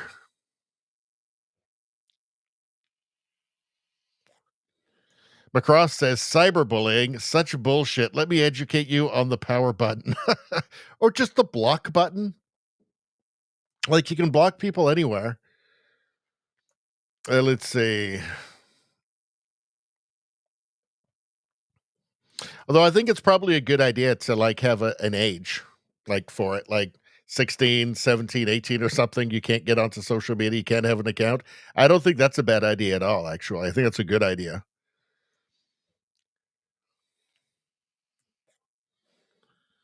Let's see. Trudeau Survivor says, I still think about how that woman in England was pronouncing racist as racist. I know, I heard that too. I thought that was weird as well. I didn't want to say anything, but Cross says racist. That's what it sounded like, right? Let's see. Spambot finally caught up to the stream, had it paused for a call. 2 times was tough when the Brits were talking. That's true. It's never tough with me, though, because I talk slow enough. Out of respect for all of you people listening at double speed. Spambot makes a great point here, really salient point here. He says, those globes are worth gold. Precious, precious gold. Macross says, one is bigger than the other. They's real. They's real, those Sydney Sweeney Globes. Do you think one's bigger than the other? It might just be the angle. Although, now that you mention it, maybe, as I'm watching them at half speed, slowly jiggling as she walks up the stage, you might be right about that one. You might be right about that. Let's see.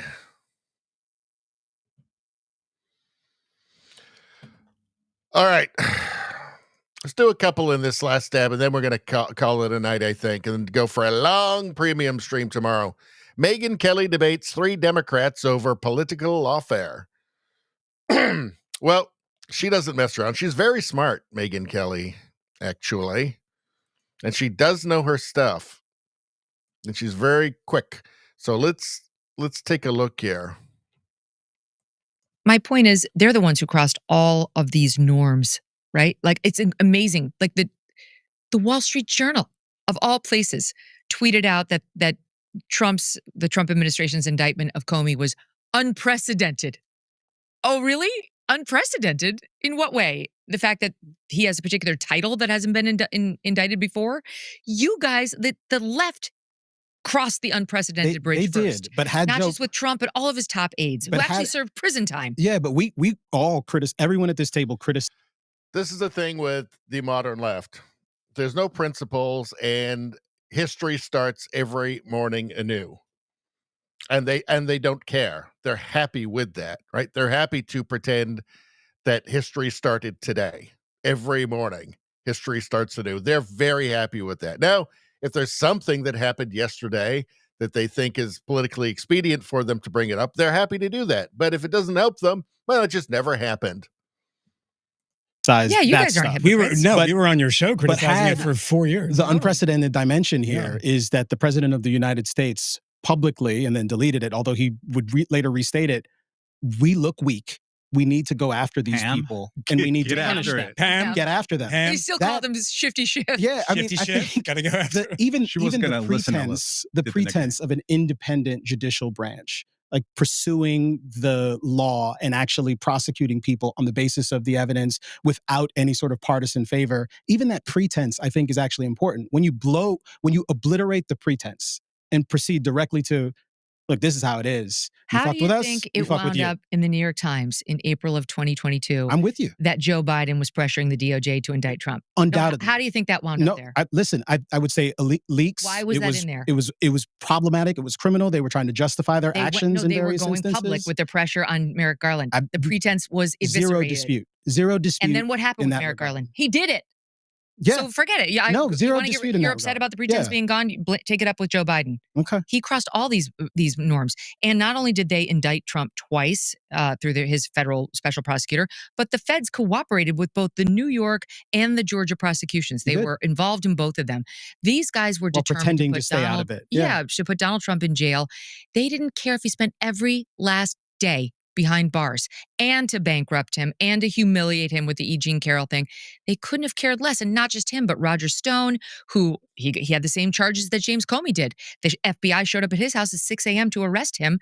Guess what? The New York Times was there. CNN was there on the Roger Stone. The FBI came at 6. CNN was there at 6:04. Oh, we just got lucky. We didn't, just like we got lucky with the Mar-a-Lago raid. Geez, sometimes you just have a sixth sense for it. But James Comey, have you seen a perp walk of him? Did the FBI raid his house and humiliate him?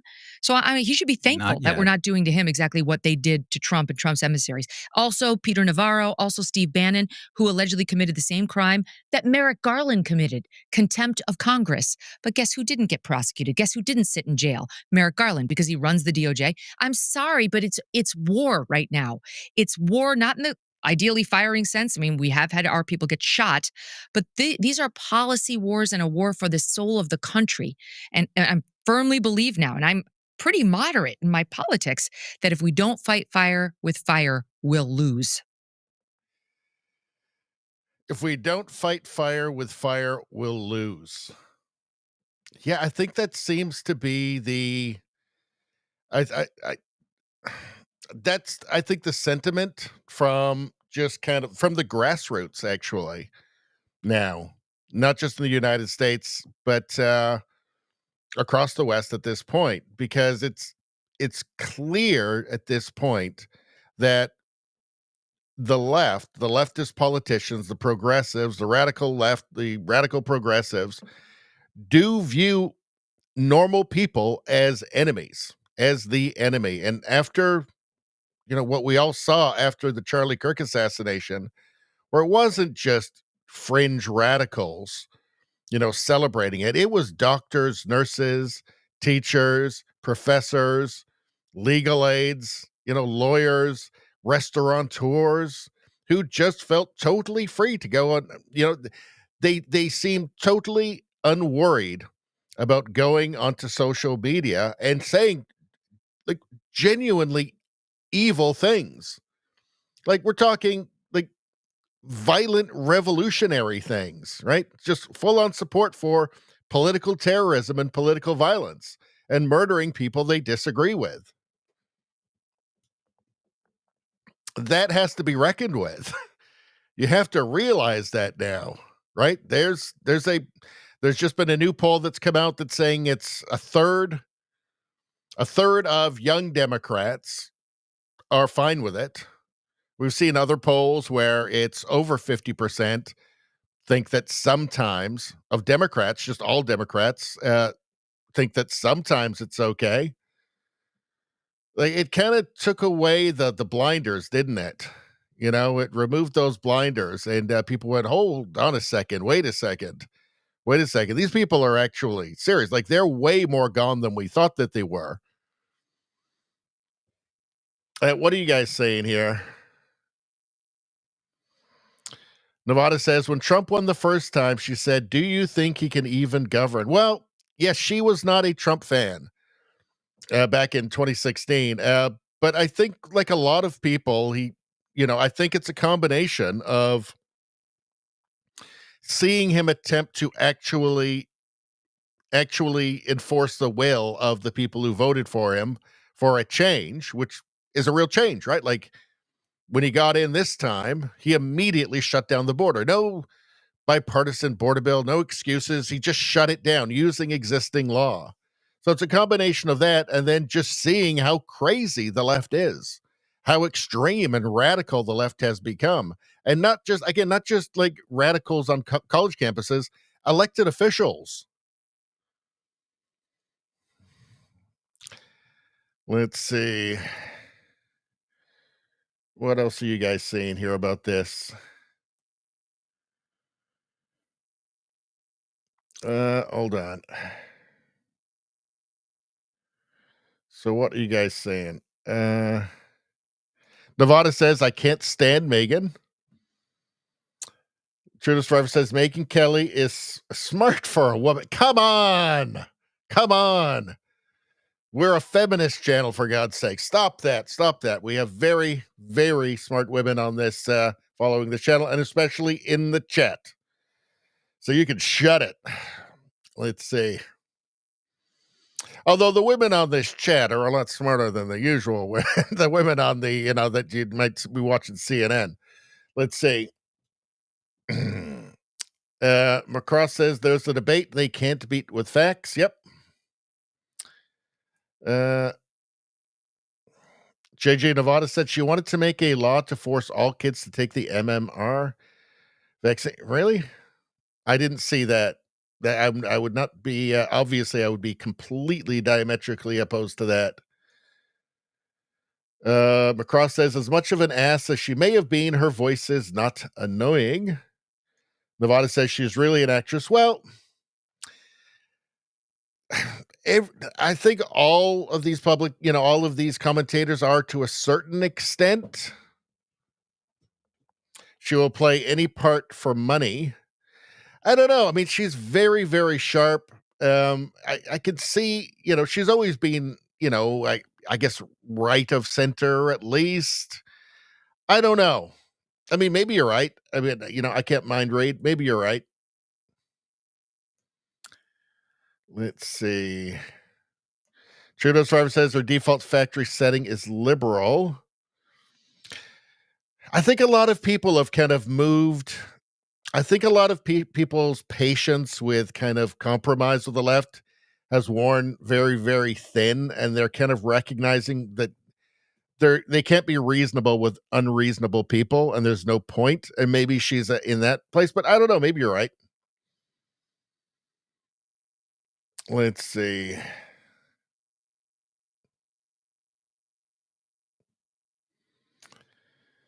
Candace Owens, she's gone off the deep end. Macross says, Candace Owens, it does appear to me that she has gone completely off the deep end. She's gone nuts.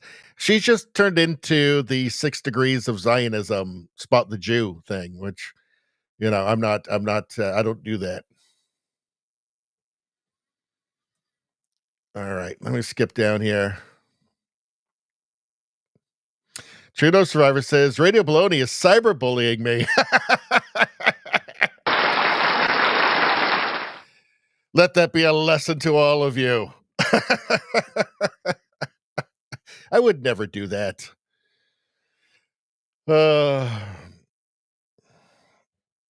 Izzy says the smartest of women are in the chat. I just gave myself a stitch laughing there. Not good. Hold on.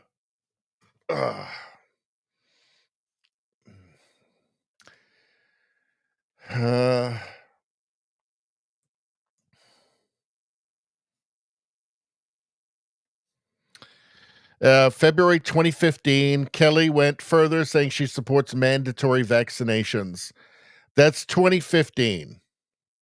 So back then, actually, that was a position like anti-vax, and what happened with the mRNA vaccines was not anti-vaxxing. It was, here's a new technology that normally would have 5 to 7 years of long-term trials before you gave it out to people en masse. And so it was not anti-vax, it was let's just take this new technology and force everybody to take it before we don't know what it will do to them. That's what it was, right? So, and I've commented on this many times, and at that time saying, like, the day before anybody had ever heard of COVID, if you had said to them, you know what, I think we just need to take off all of those trials. We don't need those long-term trials for medicines anymore. They studied this stuff. They spent lots of money. I'm sure it's fine. I'm sure it's fine. Why even bother? Everybody, every single person, no matter how booster deranged they were later on, every single person would have said, no, are you crazy? Of course we need long-term trials. Of course we need them. No, obviously we don't trust the pharmaceutical companies. They're going to have to do long-term trials. You're crazy. That's absolutely insane. You must be a shill for the pharmaceutical companies. Overnight, that turned into you're crazy if you think that new medications need long-term trials. So it went from you're crazy if you don't think that to literally overnight. And actually just as soon as Biden was in office, it turned from, yeah, obviously you need long-term trials to, if you think that we need long-term trials for new medicines, you're a fascist or something, or a science denier. One of the weirdest things, if you want to get depressed, really think about that. Just really think about that. Just how gullible and malleable and easily influenced in insane directions most of the people around you really are. Because they managed to convince people, and it didn't take years of propaganda. It just literally overnight, they just flipped a switch. And millions of people, tens of millions of people, hundreds of millions of people who would have said 3 seconds before, yes, obviously you need to do long-term trials on new drugs before you give them to everybody, before you force everybody to take them. They went from that to 3 minutes later to, no, if you think that they need long-term trials, you're a fascist or something. And you're anti-science. That is deeply depressing. And I am accurately describing reality there. That is what happened, right? And he had so many people that were like, I'm not taking the Trump vaccine, who just immediately, as soon as Trump was out, if you didn't take the Biden vaccine, which was actually the Trump vaccine, yes, fascist, Nazi, science denier, blah, blah, blah, conspiracy theorist. If you ever want to get really depressed, just sit and think about that for a while and how easy it was to manipulate those people.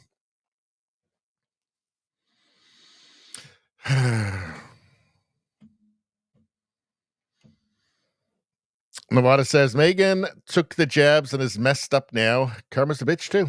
Is she? I didn't know about that. And McCross says, doesn't matter, Radio Baloney, no one should be mandating anything when it's my health. No, I mean, I agree with that 100%. But I think it is, context does matter, though. That was at a different point. But I still agree. I still agree with you. Yeah, no, I'm against mandates, 100%. So, yeah, I mean, look, I'm not going to sit here and super defend Maggie. I don't know. Maybe she is just I don't know. I can't read her mind. The only point I will make about her is that she's very good at what she does. She's very sharp and she's very good. Could she just turn around and then turn those powers in the complete opposite direction tomorrow? Would I be surprised? No, I would not be surprised. All right. As he says, yeah, well, the vax only works if everyone gets it. I know none of it made any sense. It was so depressing to see people just gobble it up, too. Just not think. They didn't want to think. They wanted that boot on their face.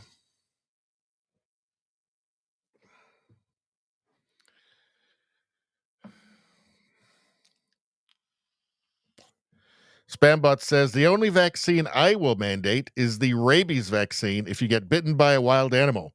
It is proven to save lives, not take them. Yeah. Yeah, I mean, yes, rabies vaccine, absolutely, right? Absolutely. And I don't know about all of the vaccines. Look, the thing about mRNA vaccines is that they were brand new. It was a new medical technology. It wasn't the measles vaccine. Those are different medical technologies, right? This was a brand new one. And it just doesn't make any sense to me that anybody could look at that and go, oh, yeah, no, we don't need any long-term trials. That's crazy. You're crazy if you think that. You're crazy if you think we need the thing that everybody would have said you were crazy for not thinking we needed 5 minutes ago. But it's 5 minutes later now, and now it's Biden.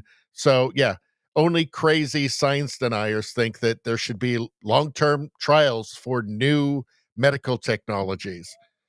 Again, if you want to get really depressed, think about that for a while.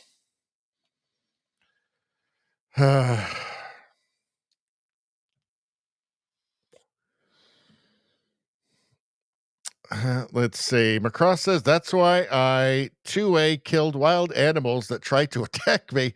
How often do you get attacked by wild animals?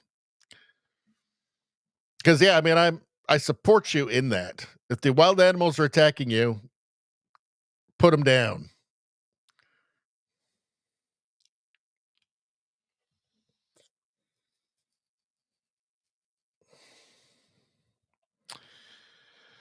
There is a ton of stuff coming out about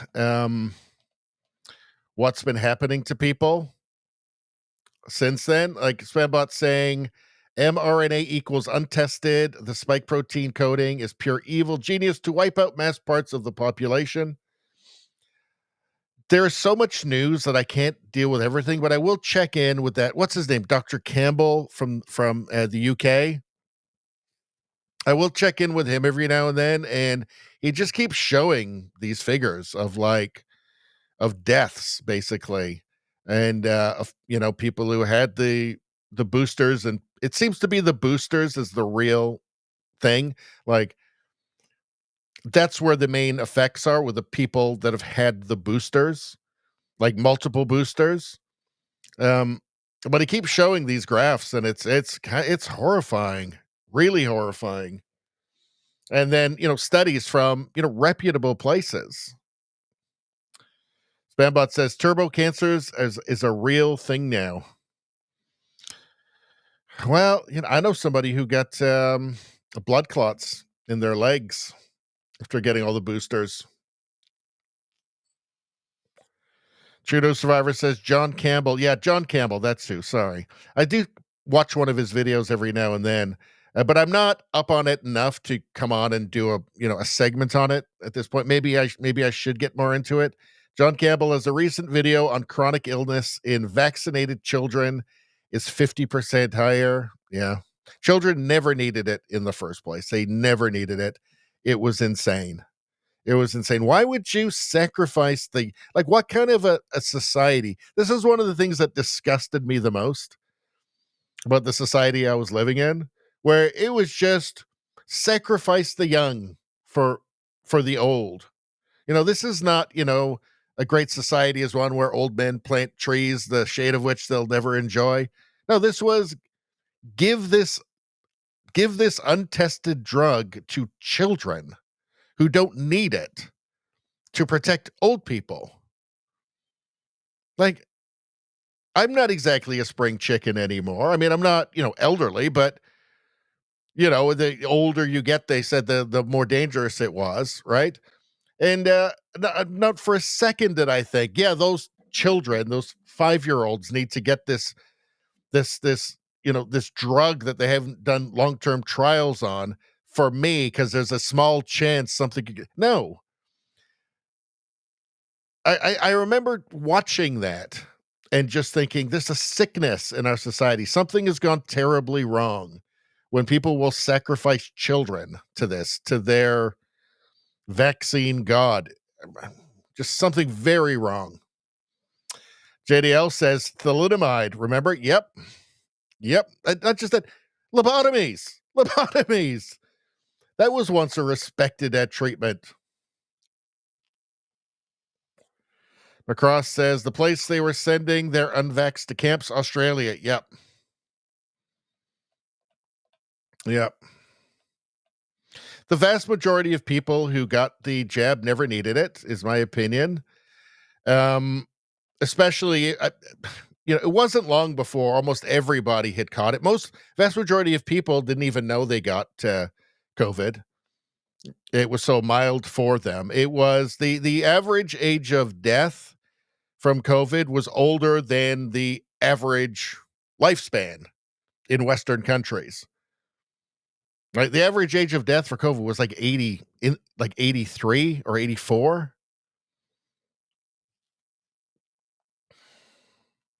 The vast majority of people didn't need it if it worked in the first place. All right.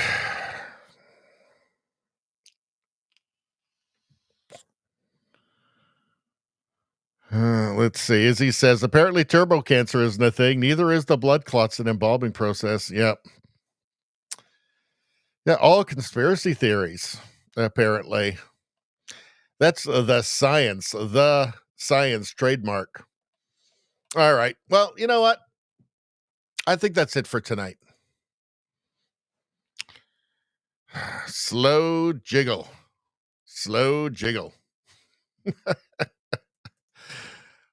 Everybody loves it. I accidentally clicked on something. What did I click on? I think it was Scott Adams that said so based on his research on them. I don't know.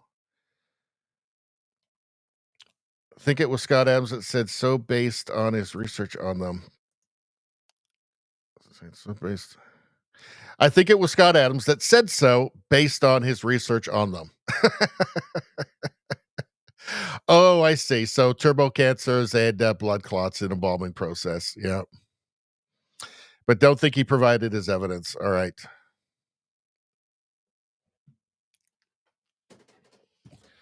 Well, I think that's it. We did 2 hours. We're coming back tomorrow. I'm going to rally myself to try and do like a 4-hour premium stream tomorrow. So that's going to be a hot one. That's going to be a fantastic one. I want to tell everybody on YouTube right now, subscribe to the new channel, Radio Baloney News. The one you're watching right now is the original Radio Baloney channel with 13,000 subscribers. Radio Baloney News has way less than that, but it's only been around for about a month. I need you to go and subscribe because you know that YouTube's not going to help me. They're not going to help me at all. You can go to my my homepage on Radio Baloney, and the featured channel is the new one. Subscribe to it immediately if you know what's good for you. Like the stream. Everybody like the stream right now. You know what to do. And subscribe wherever you are. And I might even have a new story tomorrow on the premium stream about this guy I heard about and what happened when he didn't like the stream. But you'll have to tune in tomorrow. It's a new one. Just heard it. Just heard about it. All right. It obviously includes Liberace AIDS. So, as they all do. Anyway, I want to thank everybody for showing up. That was we put in a good 2 hours tonight, didn't we? We're all smarter now, obviously. I want to thank everybody in the chat. You guys are in good form. If you guys weren't here, I wouldn't do it because it'd be depressing. But you're here, so it's not.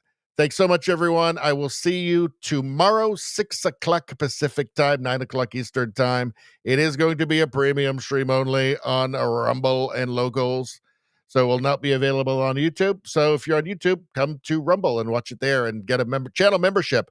By the way, that's the best way you can help out my channel. Get a channel membership. You can watch all the premium stuff. It's beautiful. Nature's greatest miracle. You can be nature's greatest miracle if you become a channel member and the best person ever.